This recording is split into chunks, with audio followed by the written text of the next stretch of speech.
Hey, if you are wondering what is the fast charging wattage on the Xiaomi 17 Pro, well, it's actually 100 watts, but in this specific scenarios.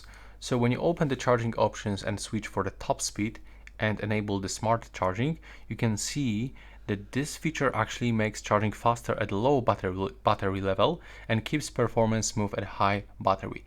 So the 100 watts you will actually get only when your battery is like really low and when your battery temperature is also low or medium. So if you go below, I mean not below, above the 10%, it will slow down. If you go above 50%, 80%, it will slow down significantly.